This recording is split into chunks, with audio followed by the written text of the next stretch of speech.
हम में से हर कोई एक अच्छी नौकरी और एक बड़ी सैलरी का सपना देखता है ना? लेकिन क्या हो अगर वही सैलरी आपके पैरों की बेड़ी बन जाए? एक कहानी सुनाता हूं राहुल की, जिसमें एक लेसन छुपा है। राहुल 23 साल का एक ब्रिलियंट कोडर था। इंस्टाग्राम पर उसकी बायो थी, चेसिंग कोड नॉट वाइब्स। एक दिन उसके इनबॉक्स में एक मेल आता है।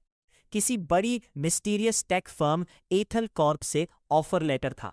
पोजीशन लीड एल्गोरिदम डिजाइनर और सैलरी पल के फाड़ देने वाली 2.2 लाख पर मंथ, साथ में एक हाई एंड पेंट हाउस और अनलिमिटेड कैफेटेरिया एक्सेस। राहुल के दोस्तों ने कहा, भाई तू तो सेटल हो गया, कोडिंग का किंग है तू। राहुल भी खुश था। उसने ऑफर एक्सेप्ट कर लिया। पहले 3 महीने सपने जैसे थे। हर महीने की 1 तारीख को जब मोबाइल पर सैलरी क्रेडिटेड का नोटिफिकेशन आता, राहुल को एक अजीब सा सुकून मिला। उसने सबसे महंगा आईफोन लिया, हर वीकेंड क्लबिंग करने लगा और ब्रांडेड कपड़ों से उसकी अलमारी भर गई। लेकिन उसके काम में एक अजीब बात थी। उसका कैबिन बिल्कुल साउंड प्रूफ था, विंडोलेस था। उसे एक ब्लैक स्क्रीन पर कुछ रैंडम न्यूमेरिकल कोड्स दिए जाते, जिसे उसे हर दिन सॉल्व करना होता था। उसे नहीं पता था कि ये कोड्स किस चीज के हैं।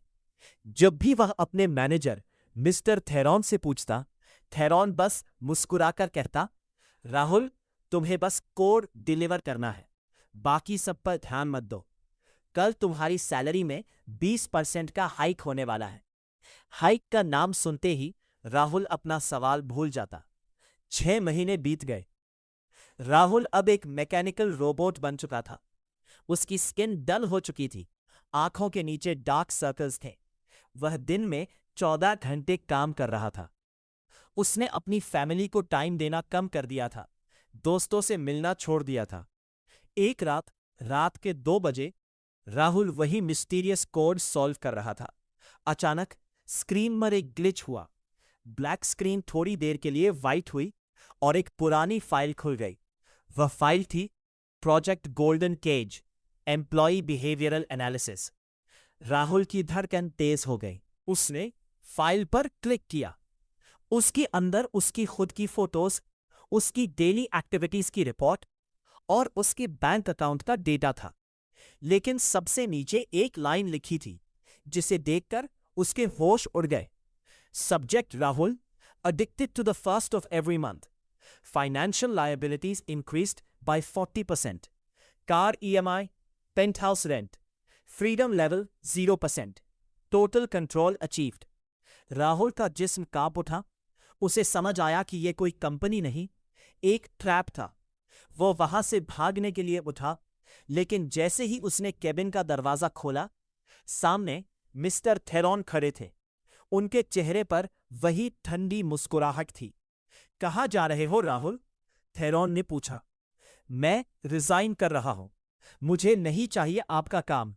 आप लोग मुझे ट्रैक कर रहे हैं, राहुल चिल्लाया। थेरॉन बिल्कुल नहीं घबराया। उसने अपना टैबलेट निकाला और राहुल के सामने कर दिया। रिजाइन जरूर करो, लेकिन पहले यह देख लो। टैबलेट पर राहुल के अगले 5 साल के फाइनेंशियल ड्यूज थे। तुमने जो 15 लाख की कार लोन पर ली है, उसकी ईएमआई, तुम्हारे पेंट हाउस का लीज एग्रीमेंट, जिसका टर्मिनेशन क्लॉज 10 लाख का, और वह क्रेडिट कार्ड बिल्स। थेरॉन ने राहुल के कंधे पर हाथ रखा और धीरे से बोला, राहुल, तुम आज रिजाइन कर सकते हो, लेकिन कल सुबह तुम्हारे पास इन सब चीजों के पैसे देने के लिए कुछ नहीं होगा। तुम रास्ते पर आ जाओगे। इसलिए जाओ और चुपचाप अगले महीने की सैलरी का वेट करो। राहुल को ऐसा लगा जैसे किसी ने उसके गले में एक इनविजिबल फंदा डाल दिया हो। वह चाह कर भी उस दरवाजे से बाहर कदम नहीं रख सका। वह धीरे धीरे पीछे हटा और दोबारा उस दलदल वाली कुर्सी पर बैठ गया। उसकी आजादी बिक चुकी थी। आज फिर 1 तारीख है। राहुल के फोन पर एक नोटिफिकेशन आता है, 3 lakh credited to your account. लेकिन इस बार राहुल के चेहरे पर कोई खुशी नहीं है। उसकी आंखों से एक आंसू निकलता है और कीबोर्ड पर गिरता है। वह समझ जाता है कि सैलरी कोई रिवॉर्ड नहीं है, ये उस आज़ादी का हर महीने मिलने वाला रेंट है जो उसने अपनी आज़ादी बेचकर कमाई है। वह पिंजरा तो सोने का था, लेकिन था तो पिंजरा ही। इस कहानी से एक लेसन मिलता है कि सैलरी एक ऐसा नशा है जो आपको तब दिया जाता है जब आप अपने सपने भूलकर किसी और के सपने पूरे करने के लिए तैयार हो जाते हैं। जिंदगी में कर्ज और दिखावा उतनी ही बढ़ाओ जितनी आपकी आज़ादी को खत्म ना करे।